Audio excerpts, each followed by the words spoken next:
안녕하세요. 밀리터리 이슈를 전달하는 밀리슈입니다. 원자력 잠수함 추진을 위한 대한민국의 316 사업과 최근 원자력 잠수함에 필요한 핵 연료인 전홍축 우라늄을 미국에게서 공급받기 위해 협상에 들어갔다는 소식을 전해드렸습니다. 이와 관련해 미국 내의 군사 전문가들은 어떻게 생각하는지 알 수 있는 기사가 있어 오늘 소개해드리려고 합니다. 자유아시아 방송에 2020년 10월 23일에 게시된 기사로 미, 한국에 잠수함 핵연료 제공 안 할 것이라는 제목입니다. 최근 한국 정부가 차세대 핵 추진 잠수함 개발을 목표로 핵연료로 쓰일 저롱촉 우라늄의 공급을 미국 측에 요청했지만 뜻을 이루지 못한 것으로 알려졌습니다. 북한의 신형 잠수함 발사 탄도미사일 SLBM 개발 등에 대응해 한국도 핵추진 잠수함 보유가 시급하다는 입장을 피력했지만 미국은 핵 비확산 원칙을 앞세워 수용 불가 입장을 밝힌 겁니다. 이와 관련해 미국의 군사 전문가들은 앞으로도 미국 정부가 핵연료를 한국에 공급하게 될 가능성은 작다고 관측했습니다. 미국 랜드 연구소의 브루스 베넷 선임연구원은 최근 RFA 자유아시아 방송에 미국은 핵무기 확산을 방지한다는 명목 아래 앞으로도 한국의 핵추진 잠수함 도입을 반대할 것으로 본다고 말했습니다. 앞서 미 해군 산하 해상체계사령부의 제임스 캠벨 분석관도 지난해 말 자유아시아 방송에 한국의 핵추진 잠수함 도입에 미국이 협조적이지 않을 것이라 밝힌 바 있습니다. 미국 캠벨 분석관은 미국의 원자로 기술은 저도 접근할 수 없는 매우 높은 수준의 기밀 사안입니다. 미국은 한국이 동맹국이라 하더라도 이 기술을 절대 이전하지는 않을 것입니다. 핵 확산과 직접 연관된 사안인 만큼 동맹 관계에도 불구하고 매우 민감한 사안이라는 겁니다. 지금까지 전 세계에서 공식적으로 핵 잠수함을 보유한 나라는 미국, 러시아, 영국, 프랑스, 중국, 인도 등 총 6곳에 불과합니다. 이런 현실을 감안한 듯 최근 한국 국회에서 열린 국방위원회 국정감사에서는 북한의 잠수함 발사 탄도미사일 개발이 잠정적으로 한미 동맹을 흔드는 사안이 될 수 있다는 우려가 제기되기도 했습니다. 신원식 국민의힘 의원은 북극성, 소위 SLBM은 굉장히 저희가 관심을 가져야 한다고 생각합니다.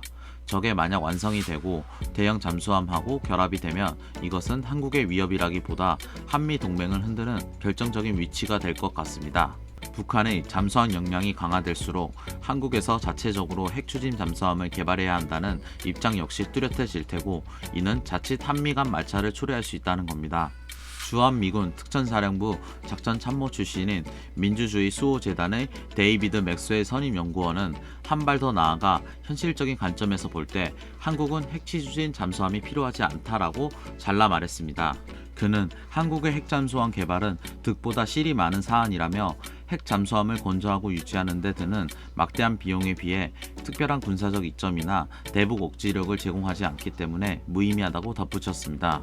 맥스웰 연구원은 또 핵추진 잠수함의 이점은 디젤을 연료로 사용하는 재래식 잠수함보다 더 장기간 수면 아래 있을 수 있다는 점이지만 통상 핵 잠수함이 디젤 잠수함보다 소음이 커 적에게 발각된 가능성이 높을 뿐만 아니라 잠수함이 언제 수면 위로 떠오르는가는 잠수함 안에 타고 있는 군인들의 역량에 달려있는 부분이 없지 않다고 지적했습니다.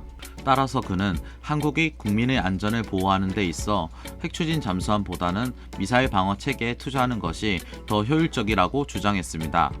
베넷 연구원도 한국 정부가 핵추진 잠수함 개발의 필요성을 계속 주장해온 부분이 이해하기 어려운 점이 없지 않다고 말했습니다. 그는 북한에 대응하는 지리학적인 관점에서 한국의 잠수함이 바다 먼 곳으로 나갈 경우는 많지 않다 보인다며 한국의 해군이 핵추진 잠수함 도입을 계속 주장하는 이유는 실용적인 부분보다 기술력을 증명하는 상징성에 있을 수 있다고 밝혔습니다. 또 핵추진 잠수함이 실제 핵무기를 싣고 다니지 않는 이상 효율적인 전략 자산이라고도 볼 수 없다고 덧붙였습니다. 군비 통제 및 비확산 전문가인 조슈아 폴락 미들버리 국제연구소 선임연구원도 한국 해군이 핵추진 잠수함에 특별한 관심을 가지고 있다는 점이 의외라고 말했습니다. 이미 한국은 원한다면 북한 전역을 타격할 수 있는 미사일 전력은 물론 해상을 기반으로 한 미사일 역시 다수 보유하고 있기 때문에 어떤 이유로 한국이 핵 잠수함을 추진하는지 그 배경에 의문이 없지 않다고 폴락 선임연구원은 지적했습니다. 반면 미국이 한국의 핵추진 잠수함 개발에 더 유연하게 대응해야 한다는 주장도 있었습니다. 미 국익센터의 해리 카지니아니스 한반도 담당 국장은 핵추진 잠수함을 개발하려는 한국에 미국이 협력하지 못할 이유가 없다고 밝혔습니다.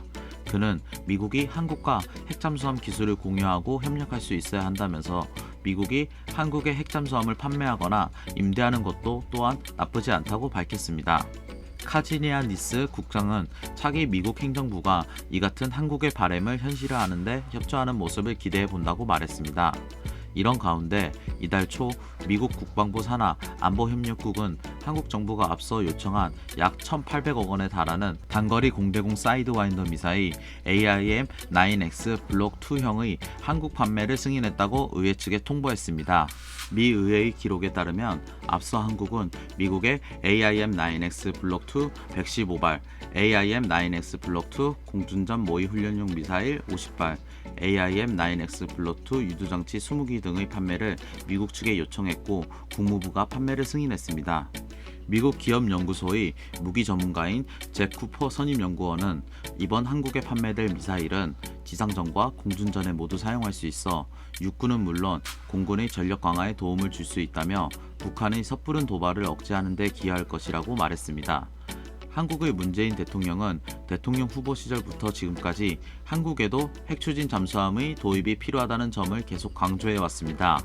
여기까지가 기사 내용입니다. 미국 내에서도 대한민국의 원자력 잠수함 도입에 관해 견해가 나누어지는 것을 볼 수 있습니다. 대한민국이 북한을 상대하기 위해 원자력 잠수함을 도입한다는 것에는 너무 과하다는 의견이 있지만 단지 북한만을 생각하면 이처럼 생각할 수 있습니다. 하지만 최근 도입하고 미래에 도입할 KDDX, 한국형 경항모, KFX 등을 살펴보면 이미 충분히 북한을 군사력으로 압도할 수 있지만 동북아시아의 여러 군사적 강대국이 존재하기에 미래의 안보를 위한 측면도 있습니다. 동남아시아와 여러 나라들과 해상 분쟁을 일으키고 인도와 국경 분쟁을 하고 있는 중국의 움직임을 봤을 때 임적국인 대한민국도 미래에 발생할 해상 분쟁을 대비하지 않을 수 없습니다. 게다가 우리와 많은 국경 분쟁이 있는 일본은 최근 지속적인 군비 확장을 하고 있는 행보를 보이고 있기에 안심할 수 없는 상황입니다. 대한민국이 원자력 잠수함을 보유한다면 북한뿐만 아니라 일본, 중국과 같은 주변국에게도 상호 확증 파괴에 따라 전쟁 억지력을 지닐 것입니다. 이 기사는 미국 대선 전에 작성되었으며 이번 대선을 통해 바이든 후보의 당선으로 아시아 태평양 정책이 기존과 다른 양상으로 전개될 것입니다. 현재까지 나온 기사를 통해서는 트럼프와 마찬가지로 중국을 견제하는 노선을 취할 것이라 예상되며 그 강도는 트럼프 정부와 비슷하거나 더욱 강한 기조를 가질 수도 있을 것입니다. 그렇기에 협상에 실패한 미국으로부터 핵원료를 제공받는 것에 대해 미국 정권 교체로 다시 재추진이 이루어질 것입니다. 추가적인 소식이 나오면 전달해드리도록 하겠습니다.